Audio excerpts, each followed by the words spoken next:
Persepolis looks inevitable in hindsight, but every major turning point was once an open choice. That is the familiar edge of the story, not the whole of it. The deeper question is how geography, resources, institutions, rival decisions, and ordinary people carried Persepolis toward that moment. Follow those pressures in sequence, and the famous image stops being an isolated legend. It becomes the visible result of choices that could still have ended differently. Begin where the people inside Persepolis had to begin, with the physical setting and the first dated traces. Then move through expansion, pressure, conflict, adaptation, collapse, or survival without skipping the links between them. Objects, buildings, inscriptions, landscapes, and written accounts will not always agree. Those disagreements are useful because they reveal which parts are secure, which depend on later memory, and where the strongest competing explanation still survives. Persepolis was the ceremonial heart of the Achaemenid Persian Empire, built to display imperial power and tribute. Architecture turns policy into a physical commitment. Materials must arrive, skilled work must be coordinated, and the structure must keep functioning after the ceremony ends. What happened next reveals whether this was a temporary advantage or a change strong enough to reshape the choices available to everyone around it. Reliefs at Persepolis show delegations bringing gifts from across the Achaemenid Persian Empire. The words preserve a voice, but also an agenda.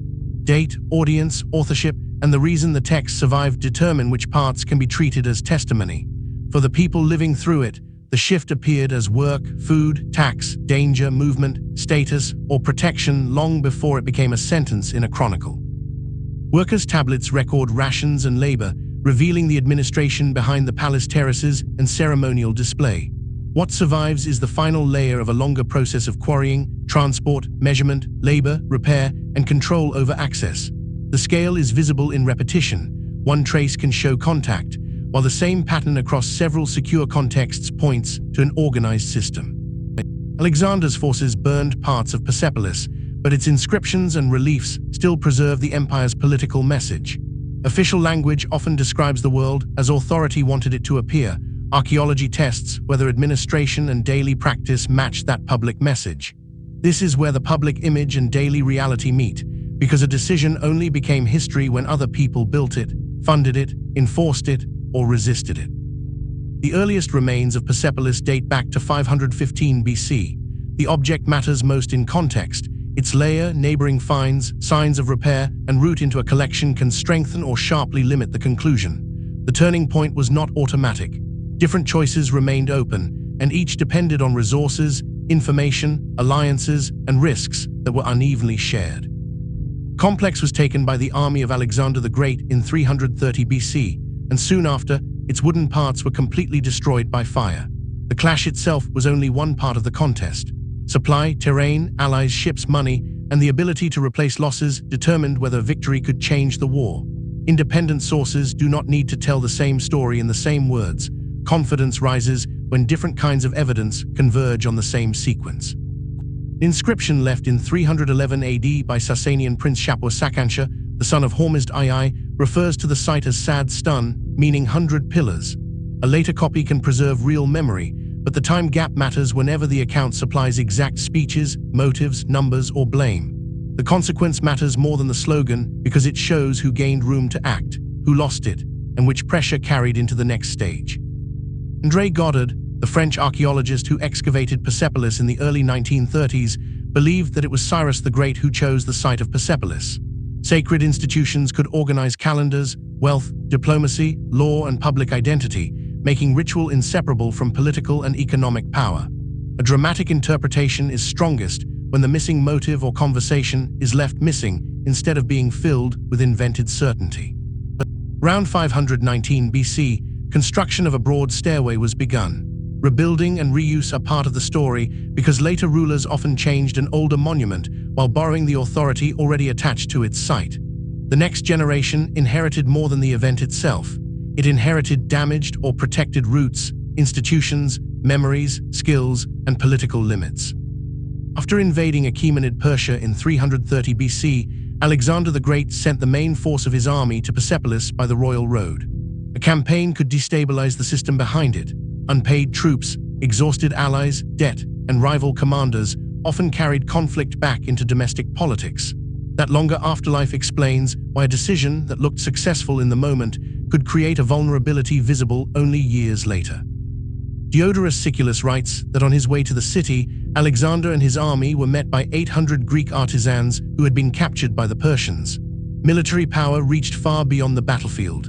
Recruitment, pay, transport, and obligations to allied communities shaped what a commander could attempt and how long the effort could continue. The strongest rival explanation must account for the same dates, material traces, and practical limits rather than surviving only because it sounds possible. It is believed that the fire which destroyed Persepolis started from Haddish Palace, which was the living quarters of Xerxes I, and spread to the rest of the city. After the fighting, the decisive question was whether military success could become durable political control without exhausting the system that produced it. At human scale, the result was not abstract. It altered where people could live, travel, worship, trade, serve, speak, or remain safe. The Book of Arda Wiraz, a Zoroastrian work composed in the 3rd or 4th century, describes Persepolis archives as containing all the Avesta and Zend. The date changes the story because it decides which event can be a cause, which can only be a consequence, and which famous connection is impossible. The surviving record favors durable objects and powerful voices, so silence must be treated as missing evidence rather than automatic proof of absence. Ads burn the whole of Persepolis as revenge to the Persians, because it seems the Persian king Xerxes had burnt the Greek city of Athens around 150 years ago. Authority becomes visible when orders turn into collected resources, standardized work, guarded space, repeated messages, or punishment that can be sustained over time. Follow this clue into the next dated change, because consequence is the bridge that turns an isolated fact into a coherent historical story. The cleanest explanation of Persepolis is not automatically the strongest one. Put the leading account beside its best rival and ask what each predicts about dates, routes, damage, settlement, written testimony, and human behavior. The better explanation should cover more of those independent traces with fewer unsupported assumptions. Where both still fit, the disagreement belongs in the conclusion instead of being hidden for the sake of a smoother story. Now follow Persepolis beyond its famous turning point. Separate the immediate result from the institutions, roots, memories, technologies, communities, or political limits that survived into the next generation. That longer view often reverses the simple verdict of victory or defeat.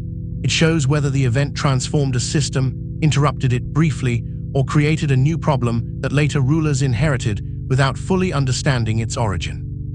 The remaining uncertainty around Persepolis is not a failure of the story. It is a boundary around what the sources can support. Strong history marks that boundary clearly, compares rival explanations, and avoids filling silence with invented certainty.